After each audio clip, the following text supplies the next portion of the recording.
Lorsque la France avait failli déjà disparaître, nous sommes en 1519. En 1519, il y a Charles Quint. Il est né en 1500, il a 19 ans. Il est l'héritier de la famille des Habsbourg. Donc toutes ses possessions, il possède les Pays-Bas, il possède, on ne le voit pas ici bien, mais une partie de l'Autriche, en Autriche, il possède une partie de la Bourgogne, il possède également le royaume des deux Siciles, il possède la péninsule ibérique, enfin de l'Espagne, et sans compter les nouvelles découvertes au Mexique et ensuite, plus ultérieurement, au Pérou par Pizarro et au Mexique conquise par Cortés. Et voilà qu'en 1519, eh bien, Charles Quint se fait en plus de ça élire empereur du Saint-Empire romain germanique, donc il a l'autorité en termes de suzerain sur tous les territoires en marron. Donc vous voyez que la France est pratiquement complètement encerclée en 1519.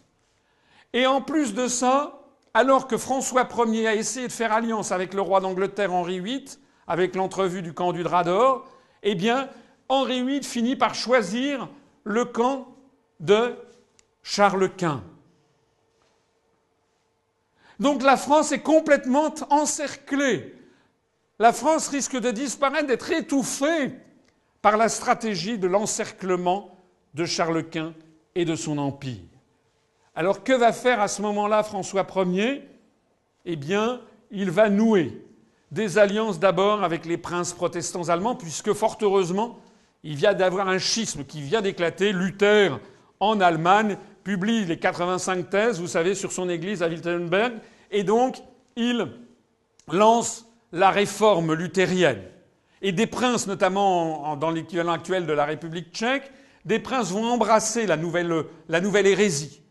Et donc va placer Charles Quint dans une difficulté nouvelle par rapport à ses propres territoires. Et François Ier, qui pourtant est le champion de la catholicité, François Ier, qui est le très chrétien, eh bien, fait alliance avec les princes protestants allemands. Et comme ça ne suffit pas, eh bien, il va chercher une autre alliance. Et quand on est menacé d'être étouffé et de disparaître par une manœuvre d'encerclement, eh bien, vous faites alliance avec le diable s'il le faut. Et c'est quoi le diable en 1525-1526 ? Le diable, c'est l'empereur ottoman.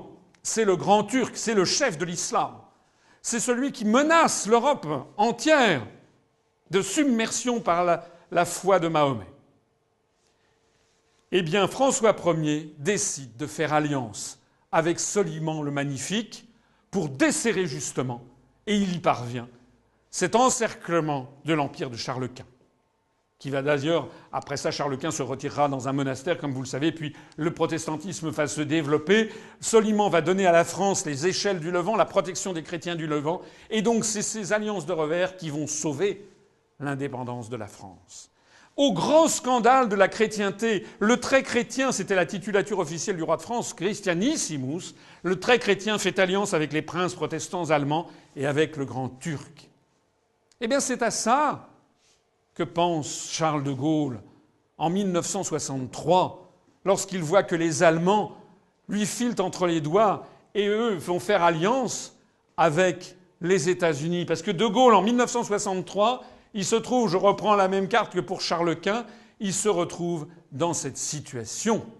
Il se retrouve complètement encerclé par des forces qui sont anglo-américaines et sous influence américaine.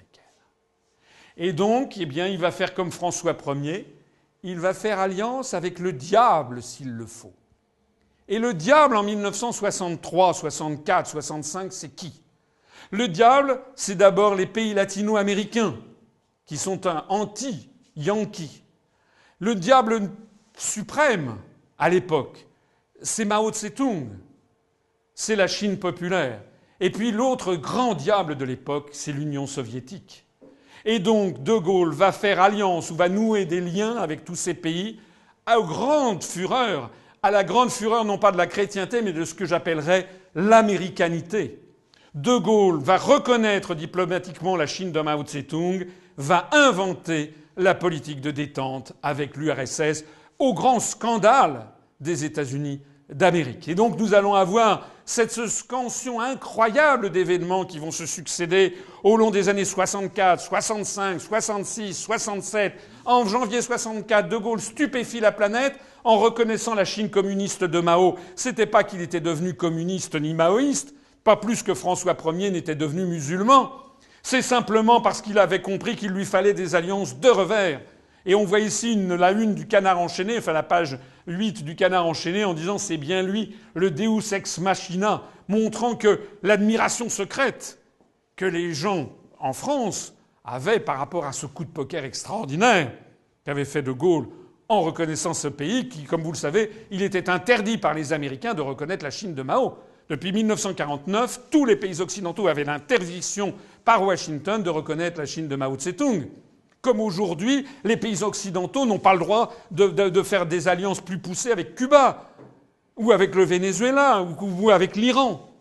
Donc lorsque De Gaulle reconnaît la Chine diplomatiquement la Chine de Mao en 1964, c'est exactement comme si le président de la République française décidait demain de se rendre à Téhéran pour signer un accord stratégique avec Téhéran et avec Ahmadinejad. Exactement la même chose.